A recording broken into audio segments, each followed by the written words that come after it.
दोस्तों size doesn't matter but speed and force does. अरे गंदे दिमाग वाले साइंस के आशिकों, यहाँ पर उस चीज की बात नहीं हो रही है जिसे आप इस वक्त सोच रहे हो। रहा नहीं जाता, बल्कि यहाँ पर बात हो रही है एक ऐसे सिनेरियो की जिसे सुनने के बाद ऐसा लगता है कि इससे आखिर हमारे साथ कितना ही बुरा हो सकता है, लेकिन सरप्राइजिंगली इसके अंजाम बहुत ही खौफनाक है। अब दोस्तों जिंदगी में हर शख्स के कभी न कभी एक न एक बार तो जरूर सुई चुभी होगी। आपकी भी चुभी है ना? वेल, जिसके बाद कुछ सेकंड्स के लिए उस एरिया से खून निकलता है और बहुत ही नेग्लिजिबल अमाउंट का दर्द होता है, जिस वजह से हम उसे इतना ज्यादा खतरनाक भी नहीं मानते। लेकिन अगर यही सुई प्रकाश की गति से धरती से टकरा जाए तो उस स्तर की तबाही मच सकती है कि बड़े से बड़े एस्ट्रॉइड भी उसके सामने कुछ नहीं होंगे। दोस्तों आज के इस वीडियो में एनर्जी कैलकुलेशंस, जियोलॉजी और साइंस के अलग अलग पर्सपेक्टिव से जज करने के बाद इस बात का पता लगाने वाले हैं कि अगर कोई छोटी सी सुई सीधे लाइट की स्पीड से उसी फोर्स के साथ धरती से टकरा गई तो धरती का क्या हश्र होगा। क्या हमारा ग्रह इस अविश्वसनीय परिकल्पना से सही सलामत बाहर निकल पाएगा या नहीं? जानने के लिए वीडियो को एंड तक जरूर देखना। तो हेलो गाइस, मैं हूं कौशिक और चलिए जानते हैं कि क्या होगा अगर एक सुई लाइट की स्पीड से धरती से टकराए तो। दोस्तों जब भी हम लोग ऐसे किसी अविश्वसनीय परिकल्पना की ओर रुख मोड़ते हैं तो हमारा सबसे पहला सवाल यही होता है कि क्या इस चीज का हकीकत में घट पाना वाकई संभव है या नहीं। अब दोस्तों थियोरेटिकली और पेपर्स में देखें तो किसी भी मैटर का लाइट की स्पीड या फिर उससे ज़्यादा की गति से ट्रैवल कर पाना हमारी अभी के अंडरस्टैंडिंग के हिसाब से इम्पॉसिबल माना जाता है। अब इसका एक सॉलिड रीजन भी है। दरअसल वैज्ञानिक ऐसा मानते हैं कि जब कोई भी ऑब्जेक्ट लाइट की स्पीड को टच कर लेगा तो उसके बाद अगर वो किसी तरह का मैटर है तो उसका मास इनकैलकुलेबल हो जाएगा या इनफाइनाइट के बेंचमार्क तक पहुंच जाएगा। मतलब एटलीस्ट अब तक अलग अलग सर्कमस्टेंसेस में की गई मैथमेटिकल कैलकुलेशंस तो इसी स्टेटमेंट के फेवर में अपना जवाब देती है। लेकिन अगर हम लोग इस मैटर वाले पॉइंट को साइड लाइन में भी कर दे तो भी अभी तक ऐसी बहुत कम ही चीजें डिटेक्ट की गई है जो इस तीव्र गति को हासिल कर सकी हो।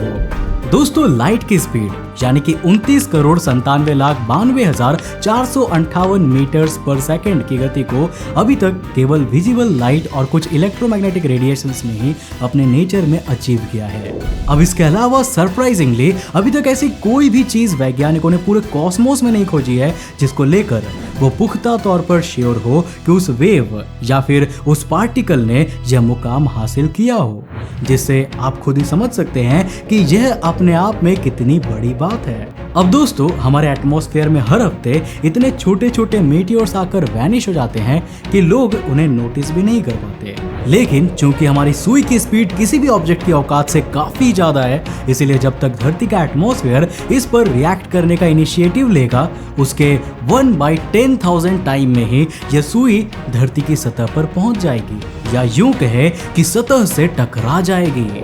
अब दोस्तों जनरली अगर कोई भी सुई आपके हाथों से नीचे गिरेगी तो फर्श पर एक स्क्रैच भी नहीं आएगा, क्योंकि सुई की वेलोसिटी गिरते वक्त बहुत ही कम होती है। लेकिन प्रकाश की गति से चलने वाली सुई जब धरती की सतह से टकराएगी तो वह अपने आप में किसी परमाणु बम से कम नहीं होगा, और इसका रीजन है काइनेटिक एनर्जी। दोस्तों साइंस में हम सभी ने बचपन में ही पढ़ा था कि किसी भी ऑब्जेक्ट का मोशन या उसकी स्पीड कई बार उसकी एनर्जी को बहुत ज्यादा मैसिव बना देती है, फिर भले ही उसका साइज कितना भी छोटा क्यों ना हो। अब और सरल भाषा में बताएं तो किसी भी ऑब्जेक्ट के मोशन और स्पीड की वजह से उसको मिलने वाली ह्यूमंगस अमाउंट ऑफ एनर्जी को ही काइनेटिक एनर्जी के नाम से जाना जाता है। नहीं समझे? चलो एक एग्जांपल से समझते हैं। दोस्तों मान लो कि अगर किसी स्पिनर की बॉल कभी किसी बैट्समैन को लग जाती है तो उसे हल्का फुल्का क्रैम्प आता है, या काफी बार तो इन एथलीट्स को गेंद लगने का दर्द भी नहीं होता। ऐसा इसीलिए क्योंकि उस बॉल की स्पीड बहुत ज्यादा नहीं थी, जिस वजह से उसकी काइनेटिक एनर्जी भी किसी अच्छे खासे व्यक्ति को चोट पहुंचाने के लिए इनसफिशिएंट थी। लेकिन अगर आप उसी स्पिनर को जसप्रीत बुमराह या डेल स्टेन जैसे किसी भी फास्ट बॉलर से रिप्लेस कर दे तो 150 किलोमीटर प्रति घंटे की रफ्तार से जब बॉल सीधा किसी के भी शरीर पर लगती है तो हर केस में क्रिकेटर्स को बहुत भयानक इंजरी हो जाती है। कई बार तो अचानक से उनके शरीर से काफी ज्यादा खून निकलने लगता है, और अनफॉर्चुनेटली हिस्ट्री में काफी बार इन्हीं कारणों से कई खिलाड़ियों की मौत भी हो चुकी है। जिससे आप ये समझ सकते हैं कि थोड़ी सी स्पीड बढ़ा देने से भी एक बॉडी पर कितना घातक असर हो सकता है। लेकिन जरा सोचिए, ये तो सिर्फ 150 किलोमीटर प्रति घंटे की बहुत ही छोटी सी स्पीड थी, लेकिन जब यही आंकड़ा लाइट की स्पीड पर पहुंचता है तो सुई जैसे किसी छोटी ऑब्जेक्ट की काइनेटिक एनर्जी भी गॉड मोड पर चली जाती है। अब अगर कैलकुलेशंस में जाएंगे तो वीडियो बहुत ही लंबी और बोरिंग हो जाएगी, लेकिन अगर फिर भी एक आंकड़ा दे तो इस नीडल की कैपेबिलिटी इतनी ज्यादा होगी कि यह अपने आप में एक छोटा 43 किलो टन का TNT बम होगा। अब ये अमाउंट इतनी ज्यादा है कि नागासाकी पर जो फैट मैन परमाणु बम सन 1945 में विश्व युद्ध के अंतिम दौर में गिराया गया था, उसमें भी सिर्फ 21 किलो टन TNT ही इस्तेमाल किया गया था। मगर फिर भी जब उसे गिराया गया था तो मानव इतिहास सालों तक हिला रह गया था। तो जरा सोचिए कि उससे दुगनी क्षमता का कोई भी बम अगर कहीं भी फटेगा तो तबाही का क्या ही मंजर दिख सकता है। अब दोस्तों, इस बात की गंभीरता आपको आंकड़ों में नहीं समझ आएगी, इसीलिए कल्पना में ही सही चलिए आपको किसी शहर के माध्यम से इसके डिस्ट्रक्टिव स्पेक्यूलेशंस बताते हैं। अब दोस्तों, एग्जाम्पल के लिए अगर भारत की राजधानी नई दिल्ली के बीचों बीच यह सुई अंतरिक्ष से आकर इतनी फोर्स के साथ टकराई तो बुरी तरह ग्रसित होने वाले एरियाज में नई दिल्ली, पुरानी दिल्ली, आधा नोएडा, आधा गाजियाबाद और दिल्ली बॉर्डर से सटे हरियाणा, पंजाब के कुछ हिस्से मलबे के ढेर में बदलना शुरू हो जाएंगे।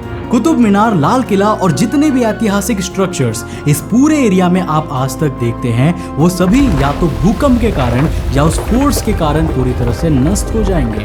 अब चूंकि यह सिर्फ एक आंकड़ा है, इस वजह से कोलिजन की वजह से बनने वाला क्रेटर कितना बड़ा होगा इसके बारे में हर कैलकुलेशन में अलग अलग रिजल्ट्स निकलते हैं।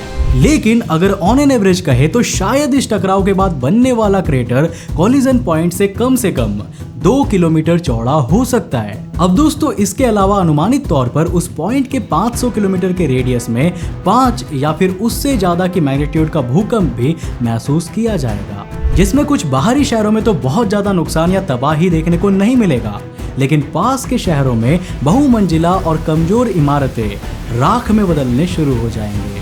नतीजा, एक छोटी सी सुई के कारण हमारी ऐतिहासिक और गौरवशाली इमारतें तो ध्वस्त होंगी ही होंगी, साथ ही साथ हजारों या फिर शायद लाखों लोग महज कुछ ही मिनटों में अपनी जान गंवा देंगे। और जब तक लोगों को इस तबाही के बारे में कुछ भी समझ में आएगा तब तक बहुत देर हो चुकी होगी। वैसे दोस्तों, सुई से याद आया कि इस टकराव के बाद उस निडल का क्या होगा जो इस तबाही के लिए जिम्मेदार है। वेल, तो इसको भी एक सीक्वेंस से समझते हैं। हमारी धरती के क्रस्ट के नीचे सारी लेयर्स में इतनी ज्यादा गर्मी है कि उनको किसी भी चीज से कंपेयर नहीं किया जा सकता।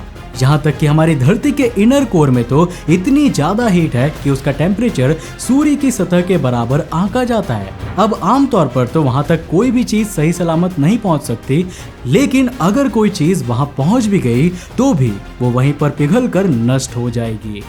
धरती के नीचे जाने वाले हर एक ऑब्जेक्ट का हजारों साल से यही हाल होता रहा है।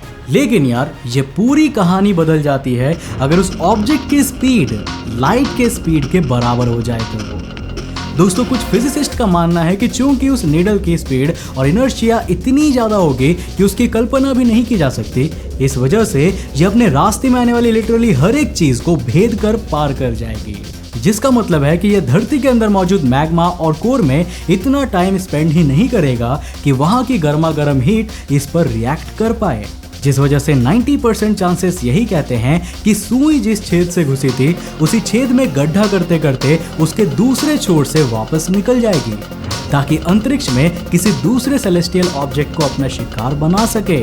अब अगर स्पेक्यूलेशंस पर आएंगे तो फिर वास्तविकता की अनंत संभावनाएं सामने निकल कर आती है, लेकिन सिर्फ यही एक वैलिड सीक्वेंस है जो ना सिर्फ इस पूरे घटनाक्रम को परफेक्टली एक्सप्लेन करती है, बल्कि इससे हमें सारे सवालों के सटीक जवाब भी मिल जाते हैं और ऊपरी तौर पर कोई भी बड़ी गलती महसूस नहीं होती। और इसी वजह से थियरिस्ट्स और हाइपोथेटिकल रिसर्चर्स इसे ही एक वैलिड एक्सप्लेनेशन मानते हैं।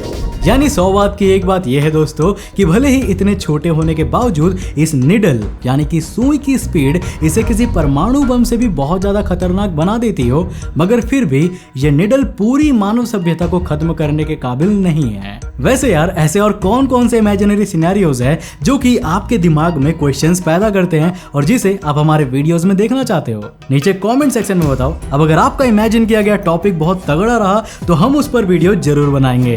तो आज के लिए इतना ही दोस्तों। मुझे उम्मीद है कि आज के वीडियो आपने काफी कुछ नया सीखा होगा। अगर सीखा तो इस वीडियो को लाइक करने के साथ साथ अपने फ्रेंड्स के साथ जरूर शेयर करना। अब दोस्तों अगर आप नए हो चैनल पे और ऐसे इंटरेस्टिंग वीडियोस को देखना चाहते हो तो इस चैनल को सब्सक्राइब करने के साथ साथ नोटिफिकेशन बेल को ऑन कर देना ताकि आप देख सको हमारे वीडियो सबसे पहले। तब तक के लिए बाय, जय हिंद।